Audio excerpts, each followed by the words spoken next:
Welcome to The Source, where we combine the headlines with in-depth conversations with the newsmakers themselves. I'm Pinky Webb. Today on the program, the Philippines evacuates more Filipinos from conflict-torn Sudan, but it hasn't been easy for the OFWs nor the government. Foreign Affairs Undersecretary Eduardo de Vega joins us live. And the Philippines detects a case of the feared Omicron subvariant dubbed Arcturus. Should the government bring back mandatory masking amid steadily rising COVID-19 cases? Infectious diseases expert Dr. Ronjid Solante tells us more later in the program.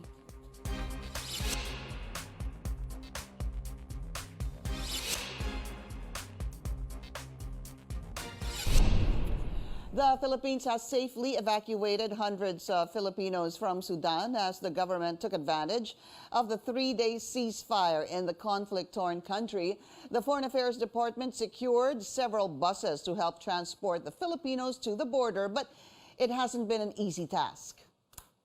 The situation has necessitated a lot of cash flow. I had to resort to some money in my house, but that's running low already. But I am assured that our colleagues from the DFA, as well as from well, actually, we have the money. We couldn't just withdraw it because of the holidays. The OFWs also share their harrowing experience. Lahat, lalo na po yan, tignan niyo po sa maraming mga bata, may sanggol pa po. Bawat po isang bus po may baby at saka mga bata. Siyempre po sir, yung mga pinagdaanan po namin doon, nung nag-start po ng giyero po. Kasi yung tao, po, lalo yung sa checkpoint, kasi po mga sundalo. No Filipino casualties from the Sudan conflict have been recorded so far. The government is also finalizing the details of repatriation flights, for those who want to return to the Philippines. Let's go straight to the source of the story. We have Foreign Affairs Undersecretary Eduardo de Vega. Usec de Vega, thank you again for joining me. Welcome to the source. Thank you. Good morning. Good morning. Usec, let's get an updated number. What we've reported so far, 409 Filipinos have been evacuated. Yes, I may clarify, evacuated from the capital. Not all have been able to enter Egypt yet, or Saudi Arabia, which is the other port or way of exit. So as we speak, the latest group of 350 odd, or 350, we don't have the exact numbers because when they rode the bus, they just rode the bus. So there are 350 who are right now, and we see the pictures, with Ambassador Tago at the Egypt-Sudan border. I see. So right now, there are two reasons why it has been a long and arduous process to get them through. One, a lot of them don't have their documents. A lot, as many as maybe a fourth. Right. So what's happening is our embassy people has to prepare in lieu of passports a travel document, a laissez-passer, but what we call a travel document, so that they at least have a document of identity. Secondly, the Egyptian authorities at the border are required to wait for approval from the head office for their entry visas, because they don't have entries as well. Now, normally, this might take a few hours, but given the huge number of evacuees, it's taking 24 or 48 hours. So meanwhile, the Filipinos and other citizens, including Egyptian nationals themselves who want to return to Sudan, to Egypt from Sudan, have to stay there. And well, that's a problem. I mean, the border town is no picnic. It's just in the middle of the desert. It's a border town. It's a border place. Okay, Usec, I want to clarify something so I understand this better, because there were also reports, and in fact, I'll tell you myself, I was a little confused about this. So when you say they have reached the 350, as seen in the pictures with Ambassador Tago, this Egyptian-Sudan border, this is desierto pa rin po ito, but once you are there, once you are there, safe na ho sila kasi nandun na sila sa... Yes. Absolutely, absolutely, because that is 1,000 kilometers from Khartoum. In fact, the only hostilities done are in Khartoum. In fact, right now there are no hostilities because somehow, despite the end of the ceasefire, and we're waiting for an official announcement. Yeah. There seems to be talks going on. There's no bakbakan right now, so that's very good. So wait, obviously. so Usec, no? So yung kanilang nilalakbay na about 1,000 kilometers, is that the first stop? That Egyptian-Sudan border, is that where they first stop? Yes. Okay. Because from Khartoum. Once they get through, yes, from Khartoum, or as they pronounce in Arabic, Khartoum, once they arrive at the border, they will be received and assisted to get through, and it's not easy. But we push. Yeah. All right. In fact, the first group already were able to go through, the original 51 students the other day. All right. Once they're there, they are taken by our government, by buses, to the city of Aswan. Now, that's a real city. Mm-hmm. That's about 4 hours away. I see. About 400 kilometers away. That's a real city where there are airports, domestic airports, because it's a coastal city. But we don't take them from the border to Aswan and then immediately either ride a bus to Cairo or take a plane. No. They will be they are being given accommodation the first 50, and that's the next step. They're given accommodation until we're able to bring them to the capital, Cairo. To bring them to the capital, Cairo, we'll need flights, and the problem is agawan din flights. So another option is a bus, right? Rent more buses, and they're completely safe. But the problem is it's another very long ride to Cairo. At any rate, at least they are safe. The focus now, as we speak, are those 350 right now at the border. As we speak. Yeah, at the border. Yeah. So, and there will be more coming because today, Friday, and we are ahead 6 hours of Egypt and Sudan time, there will be the last 2 buses that we rented. And there will be about 116 actually, Filipinos who will ride those buses. They are en route? Are they en route, Usec? The 116? No. They are leaving at 9 a.m., which is not 9 a.m. Philippines. It's 3 p.m. That would be 3 p.m. Philippine time. So in a few hours. Right now, it's early morning. Got it. And as I said, somehow we don't have reports of a resumption of hostilities. So there have been international efforts to get the 2 parties together. I mentioned Saudi Arabia. Sir, before you go there, Usec, before you go there, this 116 of our kababayans who will be taking buses all the way to the Egyptian-Sudan border, is this the last of our kababayans who need or want to be evacuated, or are there more? There may be more, because here's the situation, Ms. Webb. If you remember, last week, when the government was asking our kababayans to register, to say they wanted to return, 100 maybe, 125, and then they kept, how do you say, they kept increasing because they were only deciding to leave at the very last moment. Yeah. So in fact, these 116 are new. We weren't aware of them until 48 hours ago that they wanted to leave, because they finally decided to leave. So that would make over 500 that we have repatriated aboard buses. And it's difficult to rent those buses. You have to haggle and in fact, outbid others. We're paying $30,000 at least per each month. You know, we even had a story on that, Usec, that the Filipinos, our kababayans, were very concerned and quite harassed because naipit ata sila in the middle of the desert because the driver of the bus decided to stop taking them to the border because they wanted more money.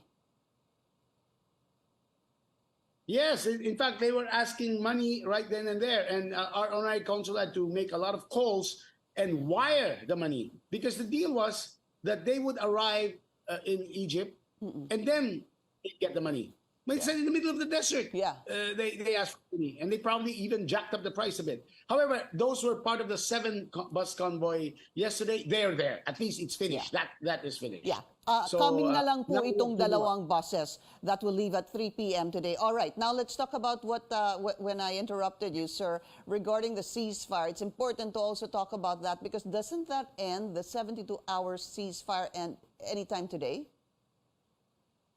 Actually, it ended at midnight, Thursday night, local time, which is 6 a.m. here. But so far, wala pang putukan. Of course, it may be that two reasons. One, it's early morning in Sudan time, and second, it's Friday, holiday for Muslims. So maybe that's a reason. But there have been international efforts, including the local intergovernment advice there's a regional region organization in Northern Africa, which is Boking Peace. However, even during the midst of the conflict, there were buses which somehow wound up successfully arriving in Egypt. So we're confident about this Friday last repatriation. By the way, I said last repatriation, last scheduled repatriation. If there are still Filipinos left, we'll find a way to get them across. There are about 200 we hear who have decided to stay. 200 still at the moment who did not want to be who did not want to be evacuated. Usec, also, could you clear this up?